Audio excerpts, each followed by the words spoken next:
Salve galera, tô indo entrevistar um dos roqueiros mais autênticos do cenário nacional, de uma das bandas que marcou a geração 2000 e seguem firmes e fortes na estrada, com composições que vão de letras profundas e poéticas, ligadas ao seu envolvimento com a literatura, a letras de protesto e conscientização ligadas ao seu lado ativista e social. Ele é casado, pai de 2 filhos e um cachorro, cantor, compositor, escritor.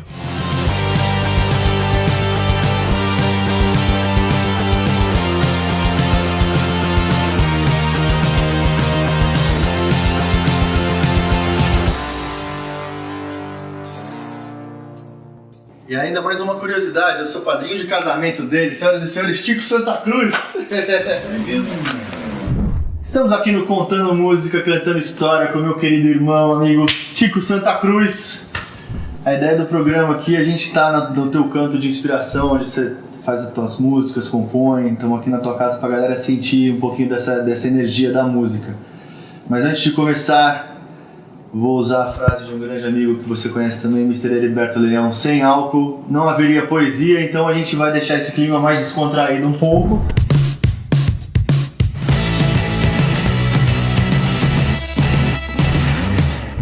Pô, irmão, pra mim é um prazer, como teu amigo e fã do teu trabalho, poder mostrar um pouco da história das tuas músicas aqui. Olhando a tua história toda, as tuas batalhas, a gente sabe que quando você luta pelos teus ideais, às vezes as consequências não são muito favoráveis. Eu acho que às vezes o público perde um pouco o foco de olhar a arte e a poesia. Tem algum trabalho seu que você acha que perdeu o foco, alguma música sua que você lançou desse tempo todo, passou despercebida, alguma composição sua que merecia mais destaque? Cara, eu acho que assim, o cenário do rock no Brasil hoje ele não é um cenário muito aberto do ponto de vista de grandes mídias, né? Sim.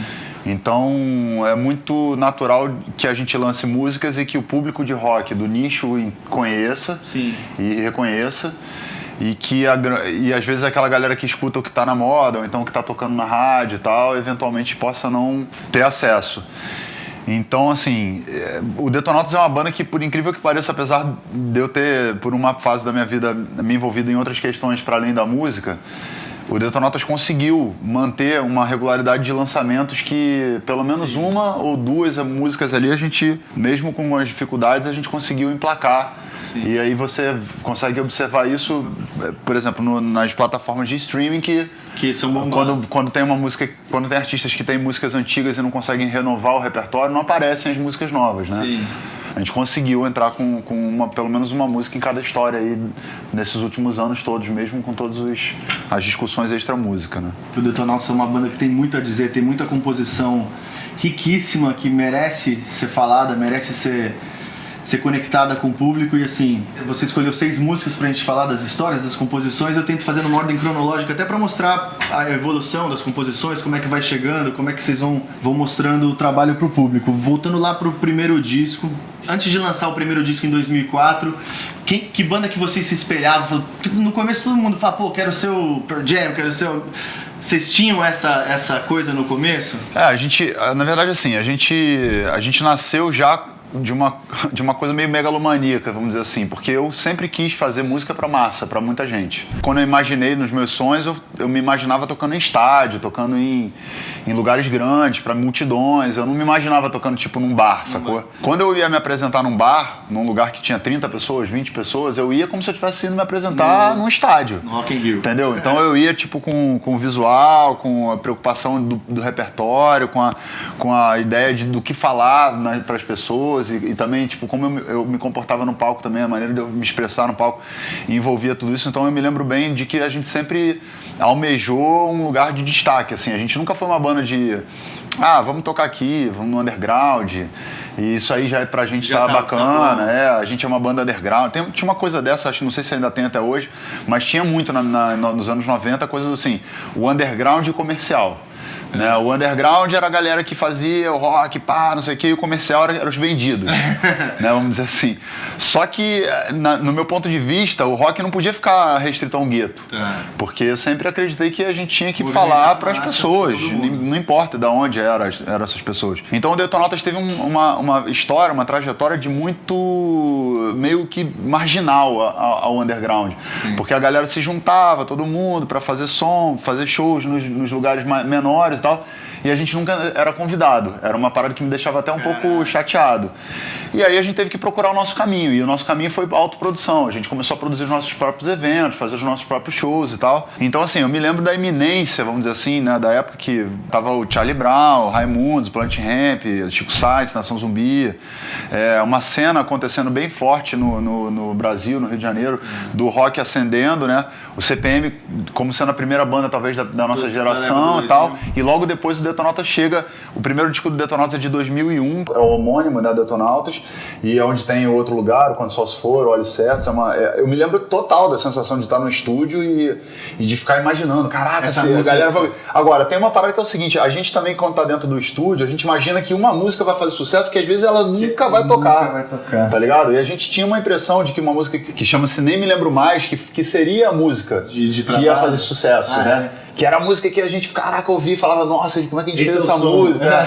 Hoje em dia, assim, eu nem me lembro mais, uma música boa, e ela toca, acabou virando uma música de importância no repertório do Detonautas. O Nem Me Lembro Mais é uma música que, assim, ela é um lado B do Detonautas, que no acústico ficou mais legal do que a versão original dela, mas era a música que a gente achava que ia rolar. E aí, na verdade, o que rolou, a primeira música foi o Outro Lugar.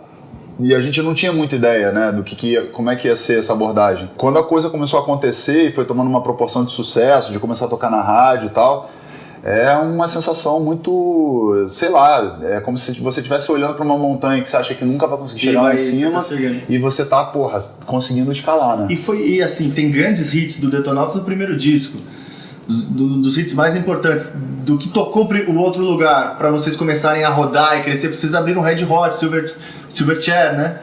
Já foi no primeiro disco isso? Sim, mas a gente começou em 97, a gente lançou alguns EPs antes de lançar o primeiro disco.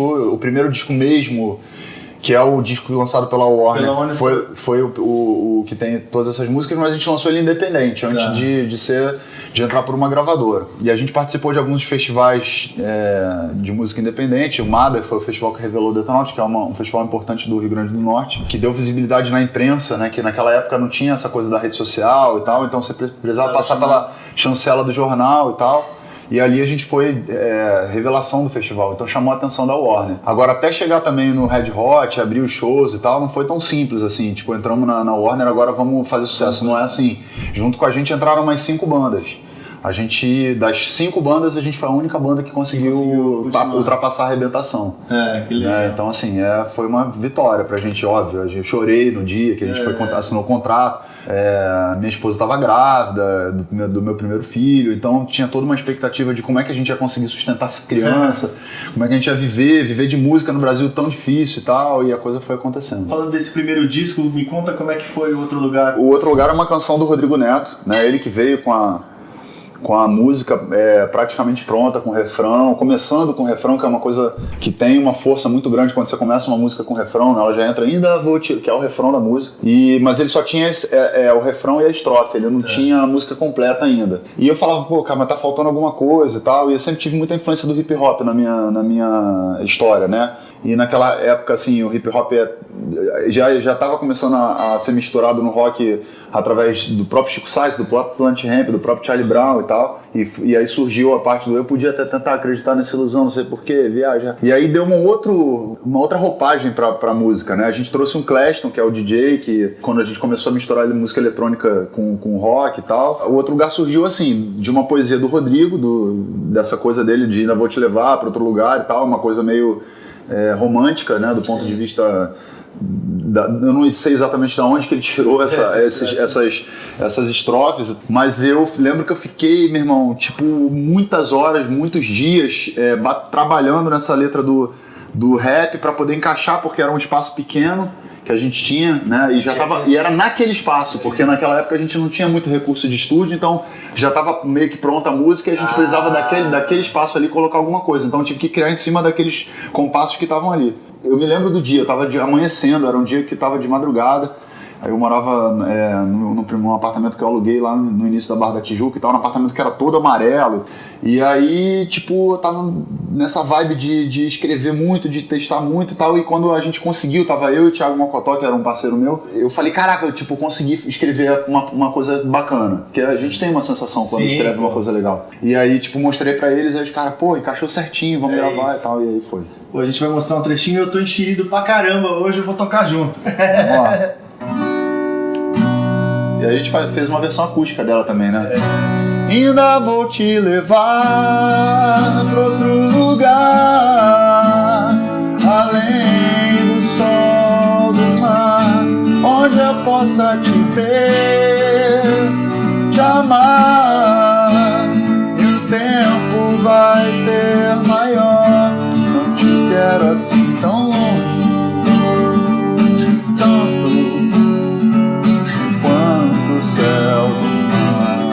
Quero ter você mais perto, certo, pronto pra te amar. E aí tem a parte do rap que é eu podia até tentar acreditar nessa ilusão, não sei porquê, viagem errada. Então, meu caminho me levava a acreditar que eu tava certo, que eu era esperto e coisa e tal. Cara sinistro da Zona Sul, na época eu morava na Zona Oeste, ó. Andando com um monte de... Na verdade era andando com um monte de vadia pra lá e pra cá, mas eu achei que essa palavra não tava cabendo com o espírito da música. E acho que também hoje ela faz mais sentido de não ter entrado ainda, né? Porque tem uma conotação ainda... que eu acho que não é bacana, mas com você foi diferente, foi de primeira. Quando eu te vi até me faltou ar, as oportunidades dessa vida me fazem crer. Quando estamos frente a frente, só eu e você, o tempo passa, tudo é mais fácil, difícil é esquecer o que eu passo quando você se vai. Eu fico aqui bolando planos mirabolantes, que é uma palavra que se usa muito pouco na música. Pouco. Talvez se encontrar, sei lá, mais uma música que tem mirabolante, tenha do Blitz. Fica aí o quiz. A Blitz tem uma música que fala mirabolante. Bolando planos mirabolantes, fica inconstante, parece iniciante. Eu vou fazer de tudo pra trazer você pra perto de mim. E aí termina, pode acreditar que sim. Pô, e ainda desse disco aí, o disco de estreia de vocês, tem outro hitaço, Quando o Sol Se For, que ele já veio na sequência do Outro Lugar, mantendo a bola lá em cima. Da primeira vez que a gente fez ela, quando eu fiz essa música, essa aí é minha. Quando eu fiz ela, tipo, a gente já colocou ela no show de cara e a gente sentiu que ela tinha uma energia diferente, já ao vivo, assim. E a gente nunca ensaiou essa música muito. Eu mostrei ela no violão, a galera pegou, já tocou no ensaio e já caiu pra dentro do show. A gente sempre foi uma banda autoral, sempre bateu muito no autoral, assim, sempre fazia shows autorais. Tocava um cover ou dois no máximo. Essa música foi uma música que quando ela entrou, ela foi já direto pro show, assim. E aí, na verdade, a forma que ela apareceu foi meio que nessa mesma safra aí do Outro Lugar, enfim, uma leva de músicas que tinham essa coisa do astral, de falar de sol, de luz, de amor, de energias boas, uma fase da nossa vida ali, de falar de coisas iluminadas, né, em termos de natureza, a gente morava do lado da praia, então estava muito próximo de toda essa atmosfera do Rio de Janeiro, da praia e tal. E essa música ela tem uma parada que é engraçada, que é o seguinte: quando eu fiz ela não tinha uma letra, eu não fiz ela em cima de uma letra, eu fiz em cima... Eu sempre componho, agora hoje em dia mas não tanto, mas naquela época muito em cima de melodias e com sonoridade como se fosse em inglês, vamos dizer assim. Então eu fazia... Aí depois eu falava, pô, como é que eu vou encaixar as palavras em português para ter essa sonoridade? Entendi. Entendeu? Eu ficava buscando palavras que... Por isso que a letra nem é uma letra tão trabalhada, vamos dizer assim, no ponto de vista da poesia, do aprofundamento e tal. Porque eu só queria os fonemas dessa música. Entendeu? Então era... Penso no que faço...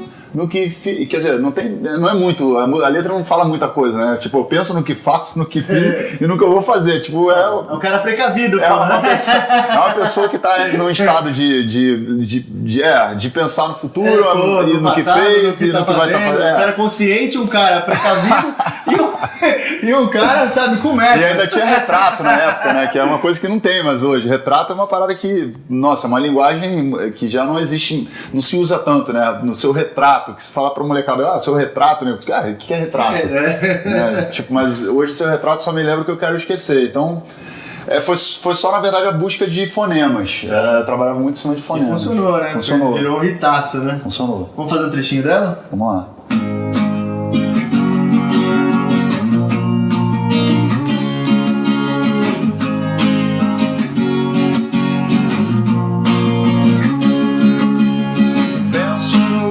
Faço no que fiz e no que vou fazer. Hoje seu retrato só me mostra que eu quero esquecer. Quando o sol se for, meu amor, onde você for. Quando o sol se for, a luz indicará você pra mim.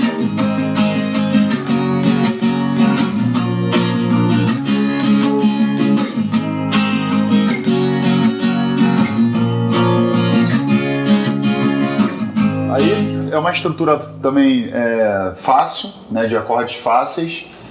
E assim, eu também tenho uma característica muito interessante. Meus violões sempre são desafinados. Eu sempre componho com violão desafinado. Então, enquanto tem muita gente que porque é violão... tenho um violão que foi o violão que eu fiz quase todas as minhas músicas, essas primeiras. Isso é importante. E é um violão que tem só 3 cordas. Hoje ele só tem uma. Eu trabalhava com 3 cordas, que era uma parada que eu... Tipo assim, às vezes o cara precisa de um instrumento muito... tecnicamente falando, quase beirando a busca da perfeição e tal. Eu trabalhava com 3 cordas. Ramones, power chord. Só power chord e tal. E tipo, o violão é um amuleto pra mim. É da onde saiu boa parte do que eu conquistei. O grande desafio quando uma banda lança um disco, explode sucessos, como foi o primeiro disco Outro Lugar, Quando o Sol Se For, é vir um segundo trabalho. E vocês fizeram isso com maestria, com Rock Marciano em 2004. Que veio também um disco com alguns hits que vocês carregam até hoje. Como é que foi esse processo de composição depois? Tinha um peso nas costas? A banda sentia, precisamos fazer uma coisa diferente? Ou foi também surgindo naturalmente essa parada de composição do segundo disco? Na verdade, assim, a história já foi bem rigorosa com a gente. Assim, no começo, quando a gente lançou o Outro Lugar, os críticos de música que na época eram importantes, né, a galera que fazia crítica no jornal e tal, em revistas e tal, os caras falavam, o Detonautas é uma banda de uma música só. Aí a gente, estourou a segunda. Aí os caras, o Detonautas é uma banda de um disco só. Aí a gente veio com o Rock Marciano, mas o Rock Marciano não foi um disco fácil de fazer. Primeiro que a gente estava em turnê, quando a gente começou a fazer ele, que é muito diferente de você fazer o primeiro disco, que você tem a vida toda para fazer. E no meio de uma turnê, você viajando de um lado para o outro e tal, você conseguir conceber, criar alguma coisa não é fácil. Eu lembro quando a gente apresentou esse disco pro Tom Capone, que foi o nosso produtor, né, do primeiro disco ele não produziu, foi o Fernando Magalhães. Mas o segundo disco ele produziu. E ele olhou, a primeira vez que a gente apresentou o material, ele falou, cara, isso aí não tá legal, vocês precisam trabalhar melhor. E ouvir isso de um produtor não é uma coisa fácil. Né? Você fala, todo o trabalho que a gente tá aqui tentando desenrolar na estrada, nos poucos tempos que a gente ficava no estúdio, tentando fazer música e tal. Então foi um processo bem difícil, assim. Então, assim, por exemplo, músicas como Send You Back. A Send You Back foi uma música que veio... Eu dormi no ônibus, me lembro, acordei com a melodia dela na cabeça, peguei um gravador que eu tinha, que era gravador mesmo, não era celular, e ela veio inteira já, assim, cantei ela toda. Nada Vai Mudar, por exemplo, eu fiz no hotel, junto com o Neto também. Eu e o Neto, a gente tinha muito essa conexão de compor juntos, assim. A gente tinha muitas das músicas do primeiro e segundo disco do Detonautas são parcerias. O Amanhã também foi assim, a gente compôs junto. Ele foi pra minha casa, a gente tocou, gravou desse jeito que a gente fazia e tal. Então não foi um disco fácil de fazer, foi um disco difícil. Toda a diferença desse disco foi dada pelo Tom Capone, que eu acho que ele é o cara que merece o mérito de ter transformado as músicas que a gente fazia nesses violões e tal, e ter dado uma roupagem mais... Na época, vamos dizer assim, até hoje são músicas que têm um viés até que mistura com coisas que estão sendo misturadas agora, com música eletrônica, com elementos que não eram elementos muito utilizados pelo próprio Detonautas na época. Então foi um disco difícil, assim. O Dia Que Não Terminou, por exemplo, era uma música que não era pro disco, ela era uma música que foi pedida para uma minissérie da Globo, que chama Terra dos Meninos Pelados. A gente foi chamado para fazer uma música e o Neto fez uma música e eu fiz outra. E aí a do Neto entrou na minissérie e a minha não entrou. A minha foi o Dia Que Não Terminou. E o Dia Que Não Terminou foi a música que puxou o lançamento do Rock Marciano. Foi a primeira música. E o Dia Que Não Terminou tem um contexto muito social, né? Muito... Vocês fizeram um clipe que tipo, educativo, sobre trânsito, mas foi pensado nisso quando você compôs a música, já era da mensagem que ela chegou no final? Na verdade, assim, ela veio com esse propósito, eu compus a música, mostrei pra galera, não bateu neles, a gente tocava ela no violão, não rolou, né? Tipo, a gente foi pro estúdio, e aí o Tom Capone teve essa percepção de, pô, essa música aí pode ser que ela sirva pra alguma coisa. Só que ele conseguiu fazer uma parada, que era uma batida eletrônica, que era tum, tum, tum, tum, que parecia o coração. Né? E quando eu ouvi isso e comecei a linkar a música com a letra, que eu percebi que ela tinha uma outra coisa, uma outra conotação. Que é, pra quem ouve, assim, me sinto tão estranho aqui, que mal posso me mexer no meio dessa confusão, pode ter várias configurações. Sim. Depende do que você tá vivendo. Mas quando a gente percebeu do que se tratava a música, eu falei, cara, essa música é a história de um cara que tá preso nas ferragens de um carro, sacou? Ele tava olhando para as coisas, é aí que eu fui buscar a parte B da música, que é quem de nós vai insistir, não, né? Tipo, sem entregar, sem resistir. Que eu tava, tipo, visualizando o cara saindo do corpo dele, vendo ele nas ferragens, entendeu? Tipo, ele olhando o acidente, entendeu? O que tinha acontecido. E aí quando eu falei disso dentro lá, a gente falou, pô, a gente tá falando de uma coisa quase como se fosse uma psicografia. Caraca. Né? Uma coisa quase que espiritual, do ponto de vista assim, caraca, essa música tem uma missão, sacou? Então. E acabou tendo. E o estalo veio do coração que você ouviu. Veio dali. Já vê a importância de uma produção, Sim, né? pô, não. A produção leva às vezes a música para um outro caminho que vira um dos maiores hits da banda. Sem dúvida. E aí a gente fez um clipe que era um clipe onde a gente contratou uma equipe de cinema que entrou no SAMU e essa equipe acompanhou o SAMU em ocorrências em 3 dias só. Caraca! Entendeu? A quantidade de coisas. E a gente deu ênfase a acidentes que foram provocados por pessoas que estavam alcoolizadas, ou seja, pessoas que tinham bebido e dirigido. Então, assim, ela é uma história pesada, o clipe é um clipe pesado, mas foi um clipe que tem uma função educativa muito grande. Todo mundo que assiste o original desse clipe, porque hoje a música é muito popular por causa do acústico, mas quem assistiu a música original, o clipe original, dificilmente pega o carro de novo com a mesma visão. Eu me lembro de quando eu assisti na Warner, eu saí da Warner tipo com medo de dirigir. Né? E esse clipe é usado pelo Detran, até hoje é usado em alguns lugares no Detran, em alguns estados brasileiros, é usado por autoescolas, o bombeiro usa ele para poder dar instrução para adolescentes, então ela teve uma função social muito importante. O poder da música. Vamos fazer um trechinho e vou deixar você sozinho. Me sinto tão estranho aqui e mal posso me mexer, irmão. No meio dessa confusão, não consigo encontrar ninguém. Onde foi que você se meteu então? Tô tentando te encontrar, tô tentando me entender. As coisas são assim. Meus olhos grandes de medo revelam a solução. A solução. Meu coração tem segredo que movem a solidão. A solidão.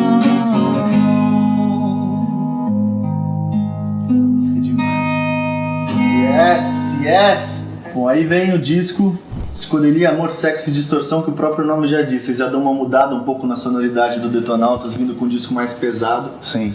E é um ano, depois desse lançamento do disco, um dos anos mais difíceis da carreira da banda. Só que ao mesmo tempo o bicho pegando, turnê internacional. Como é que foi lidar com tudo isso? Como é que foi, tipo, tirar o teu chão, se reerguer? Tipo, perder um parceiro de composição, que você tinha uma sintonia gigante com ele. Como é que foi esse momento do Detonautas, assim? O Psicodelia foi um disco que a gente foi pra uma casa pra fazer, tipo, aquela coisa de terceiro disco, já tem uma liberdade maior pra compor, a gente queria fazer um disco mais denso mesmo. A gente veio meio na contramão do que o mercado tava vindo, enquanto o rock tava vindo com emo, a gente tava vindo com um disco altamente pesado. Então a gente enfrentou uma resistência muito grande, né, do single que a gente escolheu. A gente escolheu um single errado, né, o Não Reclame Mais era uma música muito pesada E o Neto ficava batendo na tecla, não, vamos fazer Você Me Faz Também, vamos fazer Você Me Faz Também. Mas a gente tava numa viagem meio, não, agora a gente quer ser reconhecido como uma banda de rock. Né? E isso é uma coisa que está muito ligada também com a vaidade, com a autoestima do artista, com o ego, com um monte de coisa que mexe quando você faz sucesso e que às vezes você perde um pouco da referência, do parâmetro das coisas, né? E eu falei na época, eu estava muito certo de que a gente tinha que fazer uma coisa na contramão mesmo, e acabamos errando. Não foi um single de sucesso, ao contrário, ele foi um single bastante problemático, a gente teve muito problema com esse single.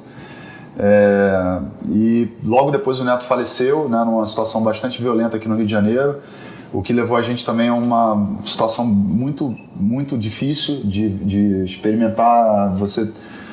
A gente tinha acabado de tocar no Porão do Rock, que era um festival que a gente sonhava de tocar, porque era um festival de bandas independentes, de reconhecimento, e parará. E aí quando a gente voltou, o Neto faleceu no domingo, e no domingo mesmo a gente entrou, eu me lembro, a gente se reuniu e falou, não, a gente vai continuar na semana que vem, na outra semana tinha show, na semana que vem a gente vai tocar, vai continuar, porque a gente não pode recuar, no sentido de se entregar para o luto daquela maneira.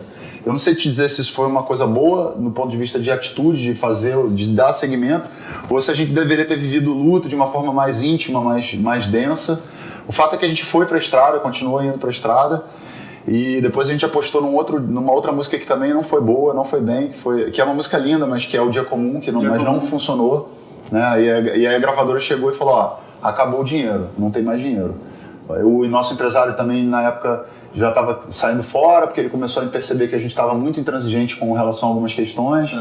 Foi uma fase difícil para todo mundo, e meio que o Detonautas estava se desfazendo ali em termos de sucesso, né? Foi uma fase que a gente passou por um momento muito difícil, mas da manga a gente tirou no último momento ali o Você Me Faz Também. Né? O Você Me Faz Também foi uma música que eu fiz para Luciana, numa fase que a gente estava vivendo bastante de mudanças, assim, a gente estava começando a experimentar também uma independência financeira, a gente se mudou para um apartamentozinho melhor, o Lucas já estava com 2, 3 anos, já estava mais velho e tal, e eu me lembro quando eu fiz Você Me Faz Também, que eu liguei pro Neto e falei, pô, cara, fiz uma música aqui, até tem isso aí, cara, inclusive no Família MTV. Eu mostro essa música e mostro Só Por Hoje também. Antes delas duas fazerem sucesso. E aí, tipo, mostrei pra ele, ele falou, pô, essa música é foda, não sei o quê, vamos fazer essa música. E por isso tudo que eu falei em relação à minha postura mesmo, principalmente a minha postura, acabou ela sendo a última tentativa do Detonautas. A gravadora já tinha saído, a gente fez um clipe independente, de baixo custo, a gente que editou, a gente que pediu ajuda pra filmar e tal. Tivemos essa ideia do Free Hugs, que era uma coisa que estava acontecendo lá fora, mas a gente queria fazer uma versão nossa, e ela estourou. E que tem um clima bom que acabou ganhando pelo clipe. Né? Ganhou pelo clipe, ganhou pela letra, até hoje é uma letra muito importante. Muitos casais chegam pra mim e falam, pô, essa música marcou minha vida. Eu tenho um amigo que é a música do casal. Pô, eu casei com essa música, conheci minha esposa, ou então meu marido com essa música, então ela é uma música simbólica e é uma música feita, né, pra uma pessoa que é parte da minha vida até hoje, especial, que é a minha esposa. Então, assim, é uma música que resgatou de novo o Detonautas para um lugar de protagonismo. E nos shows ela tem um papel importantíssimo. Eu já fui em vários shows do Detonautas. Na hora que toca, ela tem um lance gostoso. Na hora que você pega pra galera se abraçar. É uma música que tem uma vibração positiva muito forte. Então, o amor vencendo o medo, né? Vencendo a dor, vencendo um monte de coisas que eram difíceis de vivenciar naquele momento. A gente vai tocar agora no trechinho. Quem estiver em casa já aproveita, abraça a mãe, pai, irmão, dá um beijo em todo mundo, abraça quem estiver do seu lado aí, ó.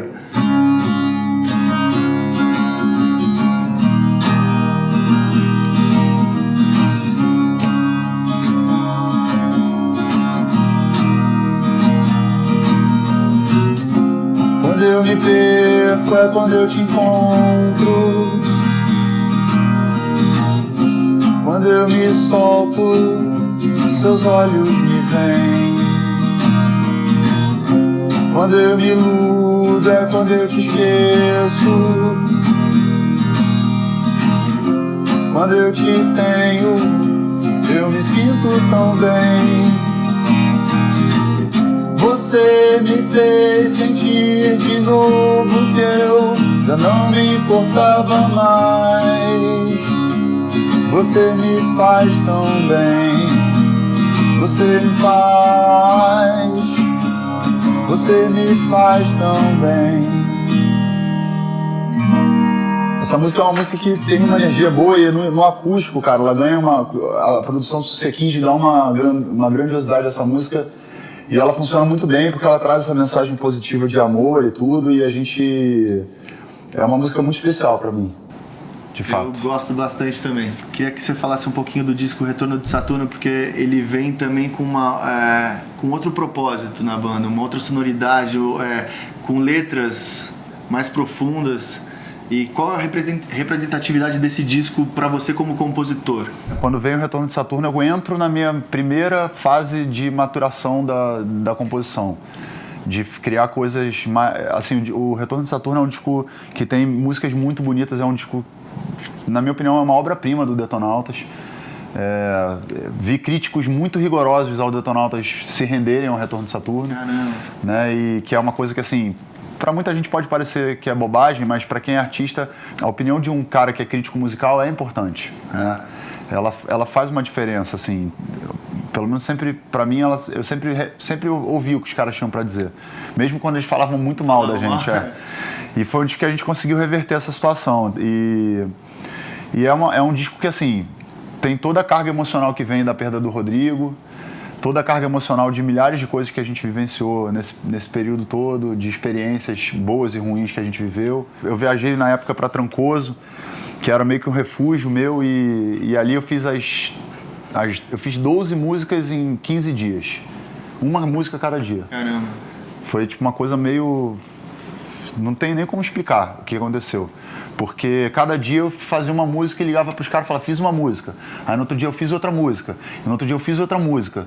E foi assim, meio que uma coisa que canalizou ali e saiu o disco inteiro praticamente. A única música que não saiu lá foi a última música do disco, a música mais pesada do disco, que é o Vou Vomitar em Você, que chama, que não tem nada a ver com o disco.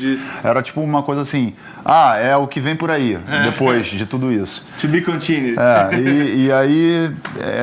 E aí tem músicas muito bonitas, como a Oração do Horizonte, o próprio Retorno de Saturno que dá nome ao disco, Soldados de Chumbo, músicas que têm uma carga mais poética, mais emocional, mais forte. Então, eu acho que é um trabalho muito importante. Acho que assim, no futuro, talvez, se as pessoas forem revisitar o disco, as obras do Detonautas, o Retorno de Saturno talvez seja a que tem guardado em si como obra a maior imortalidade de todas até hoje, eu acho. E você acha que você atingiu uma maturidade, né, nessas letras maior do que você estava vindo antes? Eu acho que nesse momento...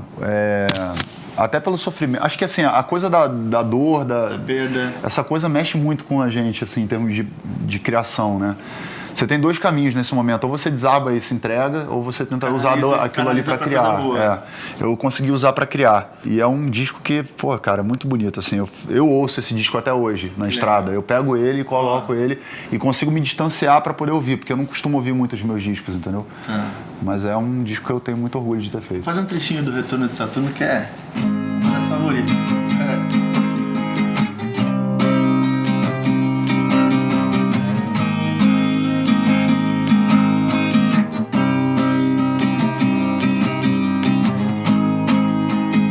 Visão do espaço, estamos tão distantes. Se acelero os passos, sigo a voz do meu coração.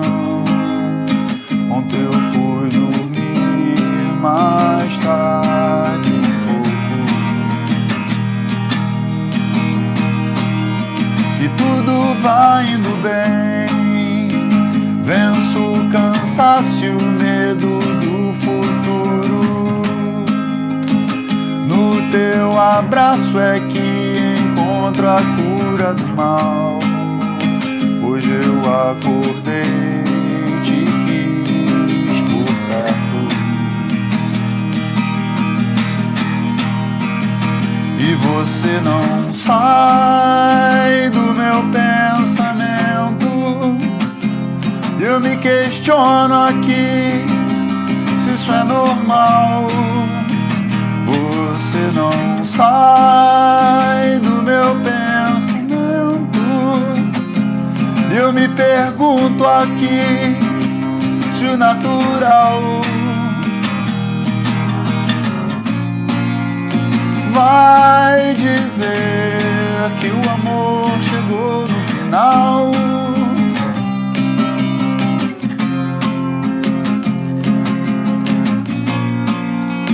Não precisa ser de novo assim, tudo igual. Yes! Bom, a próxima música que eu queria conversar, que eu acho que é uma música emblemática na tua carreira, até como compositor, assim, uma obra, que é o Quem é Você, que ele veio entrar depois no disco A Saga Continua, mas ele foi um single solto antes. Foi. Né? Quem é Você, ele é 2013 ali. Ele é fruto daquele momento político do Brasil, de manifestações ali, a primavera brasileira, né? A primavera política brasileira, que era uma fase que as pessoas não falavam muito sobre política, né? Há muitos anos não se falava muito disso. Não se tinha muitas músicas falando sobre política nessa época. Embora estivesse fervilhando ali, borbulhando esse começo, né, de mobilizações e tudo, uma fase bem confusa do Brasil. E aí eu escrevi o Quem é Você.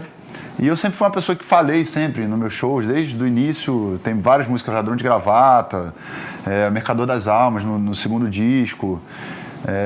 Enfim, quando a gente gravou o DVD, o Desconto Então, músicas que têm temáticas falando sobre questões políticas, e não se falava muito nisso, ao contrário, era sempre uma coisa meio estigmatizada falar sobre isso, não era um assunto que se tocava nessa época. Mas em 2013 a coisa começou a vir, e a gente lançou ela justamente nesse momento, que o Brasil estava muito fervilhando, muito começando a esses movimentos, assim, que não estava muito claro o que era naquela época. Hoje a gente tem uma clareza de sair, né, do afastamento histórico, de olhar para lá e ver que aquilo ali foi o início de todo esse caos que a gente está vivendo hoje, né? Porque, enfim, ali tem uma série de questões históricas e políticas muito importantes relacionadas. E o Quem é Você traz uma narrativa que não é uma narrativa de 2013, é uma narrativa de até hoje, uma narrativa de sempre. Eu gostaria de que no futuro as pessoas ouvissem essa música e falassem, pô, isso não existe mais. Caramba. Mas eu acho difícil de que daqui a 10 anos o Brasil não esteja ainda nessa narrativa. É uma crônica, na verdade, né? Ela é uma crônica, é um rap, meio rap misturado com... É um rap, na verdade, né? A gente botou uma levadinha com violão e tal. Talvez até antecipando um pouco essa coisa desse rap acústico que tá rolando hoje em dia. Mas obviamente também já tinham outros artistas fazendo isso naquela época, né? O próprio Charlie Brown já bebia muito nessa fonte. O Charlie Brown é uma referência para mim como músicos, mesmo depois que eu me tornei um artista famoso, o Charlie Brown continua sendo uma referência. Então Quem é Você é isso, é uma música que é uma narrativa, uma crônica sobre o Brasil atual, o Brasil de 2013, o Brasil de sempre, infelizmente, né? E ela fala tipo, você trabalha feito um burro de carga, puxando um sistema podre, que é bancado com o seu suor, e sexta-feira vai para a igreja comungar com a sua família, a voz sagrada, Jesus Cristo é o Senhor, e deixa parte do salário em retribuição à dádiva divina da palavra do pastor, porque é melhor garantir um lugar no céu, aqui nesse inferno tenta só sobreviver. E o que sobra, e o que salva é cervejinha num fim de semana assistindo o jogo do seu time preferido na TV. Segunda-feira o seu filho está em casa porque a escola onde estuda não tem nenhum professor. E o professor está na rua apanhando da polícia, está cobrando seu salário lá do governador. Enquanto isso, numa casa confortável, uma família abastada, reunida, assiste televisão. E praguejando, fala mal de quem está na rua, enfrentando e dando a cara para lutar contra a situação. O fura-fila que entrou na sua frente conseguiu ser atendido muito antes que você. Aquele cara que foi reclamar do caso, chamaram de vagabundo, que não tinha o que fazer. A sogra deles, a semana na espera, vai pensando que já era, não consegue um leito num hospital, e na favela aquela guerra continua, traficante e a polícia no controle social. Quem é você? Quem é você? Tu fuma um beck e é chamado de financiador por um senhor que toma uísque e bate na mulher. E nego enche a cara no fim de semana, sai de carro dirigindo, mata 5, puxa o carro e sai de ré. A gente gasta, são 6 meses de salário, dando tudo pro governo, não tem quase nada em troca. E o governo vai tomando e gastando seu dinheiro, eles são um parafuso e você é porca. Já foram mais de 500 anos dessa história, não mudou tanto assim desde a colonização. A diferença é que hoje o colonizador é aplaudido num programa de televisão. A gente acha como se por um milagre Deus no auge da bondade fosse um dia interceder. E enquanto esse dia não chega, a gente vai aceitando e esperando alguma coisa acontecer. E repete de novo, né? Aí, enfim, fala das crianças, fala do jeitinho brasileiro, de achar que é espé. É uma coisa que é atual. Até hoje é isso. Vale a pena entrar aí, digita aí na internet quem é você, Detonautas, escuta, dá uma lida na letra inteira e vê se você não... até não vê hoje... por todos os pedacinhos que você passa aí no dia a dia pra fazer suas coisas. Infelizmente, a gente ainda tá nessa. Bom, vamos falar aqui da última música escolhida, que foi Por Onde Você Anda, do último disco lançado de estúdio do Detonautas. Como é que foi essa composição? Por onde você anda? Esse disco, na verdade, o álbum 6, né, que é o 6º disco de estúdio do Detonautas, foi um período bem complicado para mim como compositor. Eu tava numa fase bem... sem conseguir escrever nada, sem conseguir compor nada, sem conseguir canalizar as coisas para alguma música, vivenciando outras experiências da minha vida e tal, e eu falei, pô, cara, eu preciso de criar, porque assim, eu tenho músicas que são músicas que eu faço porque eu tô sentindo, né? Muitas músicas fazem coisas que eu tô sentindo, falam de coisas que eu tô sentindo, mas tem músicas que eu faço pelo exercício de se fazer a música. É uma coisa que eu tô falando aqui, que eu talvez nem devesse falar, mas também que se foda. Tipo, Só Nós Dois, por exemplo, é uma música que tem essa... Eu não fiz uma música tipo assim, agora somos só nós dois, imaginando que era eu e mais uma pessoa. Recebeu uma mensagem. Eu falei, eu vou fazer uma música que vai... Eu vou acertar o coração das pessoas. A gente fala assim, é a música que a senhora lá que tá ouvindo no rádio da casa dela vai ouvir e vai gostar. Entendeu? Então, assim... não tem um compromisso com um sentimento, tem um compromisso com uma criação de uma música nova e tal, mas eu tava procurando melodias que fossem mais populares, né? Que tivessem mais acessíveis, porque, pô, como é que eu vou conseguir acessar o imaginário das pessoas que estão ouvindo sertanejo? Só se identificam com mensagens de sertanejo, com músicas de sertanejo, com melodias do sertanejo. Como que eu vou atravessar isso? Como é que eu vou chegar a essas pessoas? E aí eu fui, cara, e peguei umas tablaturas, assim, sabe, de alguns artistas antigos de sertanejo. Eu peguei uma tablatura e fui, obviamente, modifiquei depois, de uma música do Reginaldo Rossi, que eu não sei nem qual é. Eu peguei os acordes e mudei só uma coisa com a outra, mas os acordes eu sabia que a progressão ia funcionar, porque eu também sou muito intuitivo, eu não sou um cara que tenho conhecimento de música, no sentido harmônico, de saber como é que... Eu sou intuitivo, eu pego o violão e fico tocando 3 horas até achar uma progressão. E aí, tipo, depois eu faço a letra, ou então vem às vezes a melodia, mas nesse caso eu fui procurar uma progressão ali, que tivesse já mais ou menos pronta. E eu só... Obviamente ela não é um plágio de nada, porque eu mudei a ordem das notas e só tem 7 notas musicais, então não tem muito o que fazer. Mas é engraçado porque eu peguei dessa roupagem, né? E aí comecei a escrever uma coisa que na verdade ela veio de um texto que eu escrevi enorme, que eu tenho inclusive no meu celular, que eu tava ouvindo a Adele, assim, ouvindo, aí eu escrevi uma música em cima de uma música a letra, né, em cima de uma música da Adele, e aí você vê como é que surge uma música, né, eu me lembro que o verso original era, eu tenho esse verso original aqui, que às vezes você com um verso puxa o resto. Sim. Né? E às vezes você fica tentando bater numa música e não sai. E às vezes com um verso você puxa o resto. Da abertura do tema, de onde seguir, você vê Tico Santa Cruz ouvindo a Adele. Não, eu adoro a Adele. Coração palpitando. Ó, na verdade, a original, isso é uma parada tipo surreal, porque o original dessa música começa o seguinte, não tem nada a ver com ela. Era uma outra parada que eu escrevi, era assim, os caras chegaram estranhos até o cachorro percebeu. Era uma parada mais densa, entendeu? A chuva que molhava a planta, soou que lá vinham vozes dissonantes, éramos nós agora, somente bons amigos, prontos para todos os maiores desafios, temos um coração forte batendo no peito, a juventude da alma da revolução, nos olhamos sem precisar de uma única palavra, partimos em direção ao impossível, nada a ver com a música. É uma conotação... Mas, quando eu comecei a cantar, os dias chegaram estranhos, os dias ficaram estranhos, até o cachorro percebeu... E aí veio a melodia e aí eu fui criando a música em cima de uma proposta de fazer uma música romântica. E mudou o tema. E mudei o tema e ficou tipo... Os dias ficaram estranhos, até o cachorro percebeu. Na chuva que molhava a planta, encontrei um laço seu. Por onde você anda agora, que não lembra mais de mim? Convivo com sua memória, sentimento que me faz pensar. Aí precisava de um refrão poderoso. Aí vem. Por que você não quebra o silêncio? Me diz o que eu posso fazer. Totalmente sertanejo, né? Tô me sentindo muito sozinho. Se pelo menos eu pudesse te encontrar e te pedir perdão, pra mim já tava bom. Por isso que a gente também chamou o Lucas Luco para fazer uma versão dessa música.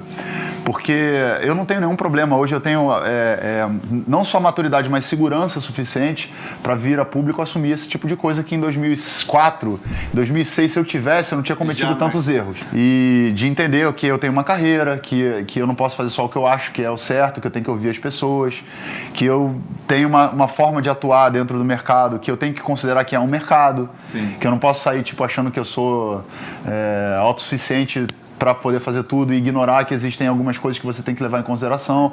É claro que você não precisa baixar a cabeça para todo mundo e nem para tudo. Mas você tem que ter um bom senso de poder saber, aqui eu posso por aqui eu não posso. Mas quando você tem 23 anos, 24, você tem uma soberba, você tem uma arrogância da idade que a idade já dá arrogância. Que você acha que sabe de tudo, que... Enfim... Você tem que, às vezes, passar por coisas para poder amadurecer também e ter consciência. Hoje eu tenho vou fazer 42 anos esse ano. Então eu tenho uma consciência hoje muito mais aberta sobre tudo da minha vida, desde as minhas relações familiares até o meu trabalho. E tenho condição total de chegar e falar, eu tenho sim capacidade de poder chamar um cara que não é do meu segmento, de respeitar o trabalho. E é um cara que gosta pra caramba do Detonautas. E tirando isso, né, a questão de que o Lucas, na própria história dele, ele cantava em barzinho, tocava Detonautas, tocava Legião, tocava Raul e tal. É um cara que fez sucesso no sertanejo, que tem o ritmo dele, que eu respeito o trabalho. Passei a admirá-lo como pessoa também depois que eu o conheci, né, um cara generoso, muito generoso, um cara muito família. E aí eu falei, cara, por que não? Por que não chamar uma pessoa de outro segmento para poder cantar? E aí ele veio, fez com a gente essa música, uma versão acústica dessa música.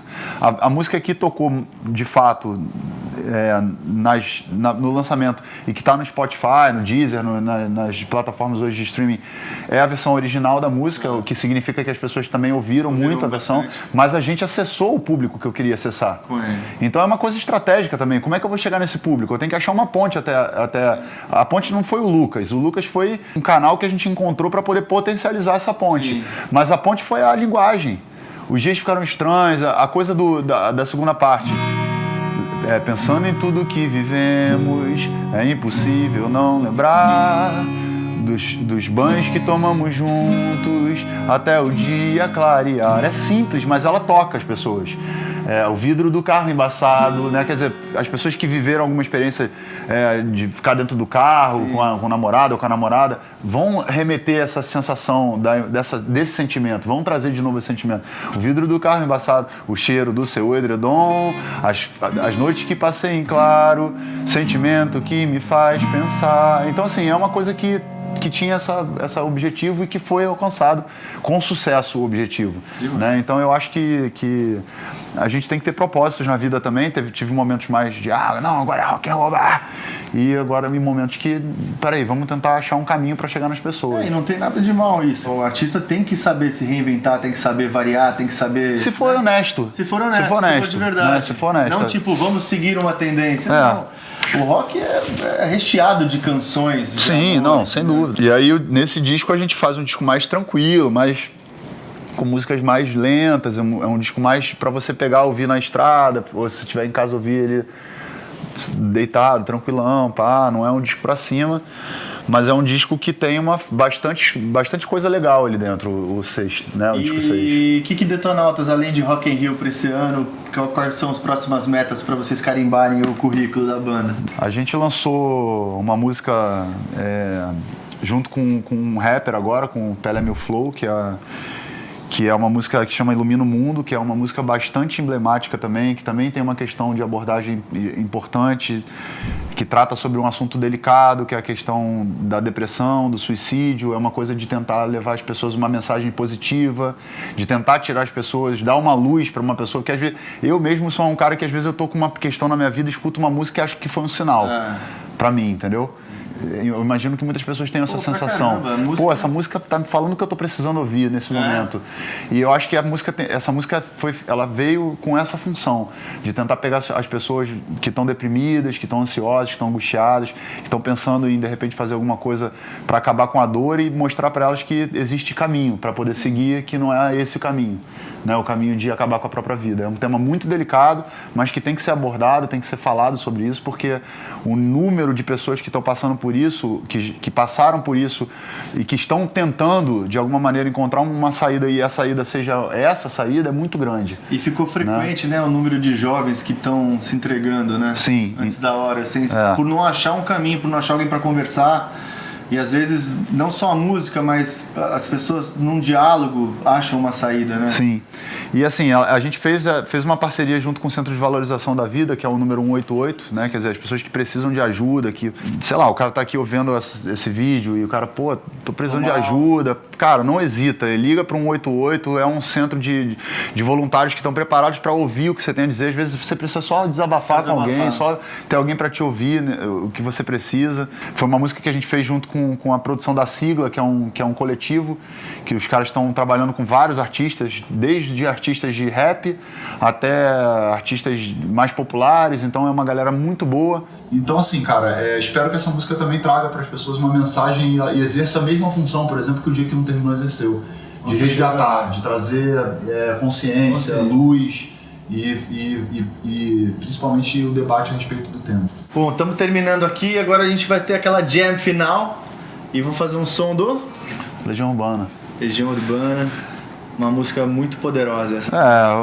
Assim, para encerrar, só queria dizer que, tipo, eu tenho 3 influências muito grandes no meu início de contato com o rock nacional, né? Que é o Cazuza, o Raul e o Legião. Né, o Renato Russo, no caso, que é o cara que compõe, né? Eu sou muito ligado não só à melodia, mas à letra também. Então esses caras são os caras que, tipo, eles vão passando bastão para algumas pessoas, não que eu me considere tipo o cara que pegou o bastão do Renato Russo, imagina. Eu acho o Renato Russo um dos maiores letristas, muito difícil de se alcançar o nível do Renato, mas eu acho que no sentido de tentar, através da música, ter essas mensagens, ter uma poesia, uma coisa que se aprofunda um pouco mais do que só a função do entretenimento. Né? Então, o Legião é uma banda que é emblemática para mim, eu escuto até hoje, gosto muito, assim como o Raul e como o Cazuza, e acho que o subtexto das músicas do Renato é uma coisa tão impressionante que vale a pena estudar a forma que ele construía as narrativas dele. Nossa, impressionante. Porque nem sempre o que está sendo cantado é exatamente... Nem sempre, não, na maioria das vezes, né? Não é o que está sendo dito, mas ele consegue com maestria fazer isso se tornar popular. Metaforicamente, então absurdo. É incrível. Vamos acabar então com Ainda é Cedo.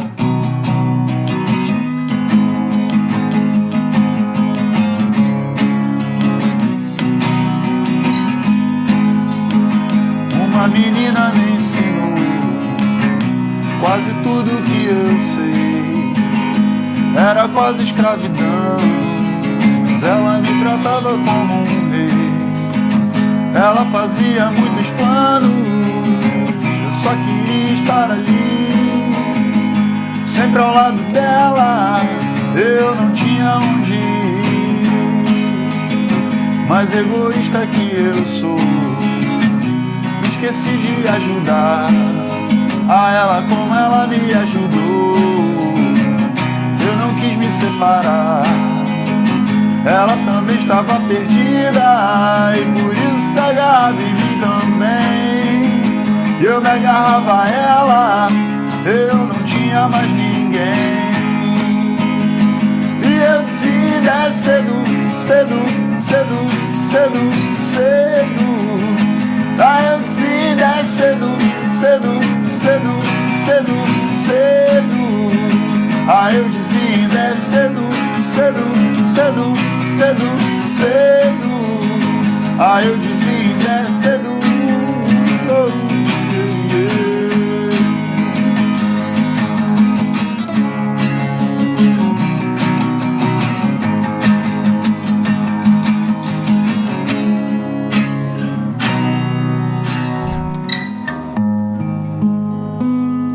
Yes! Senhoras e senhores, my brother, Chico Santa Cruz. Valeu, Ivan. Tamo junto.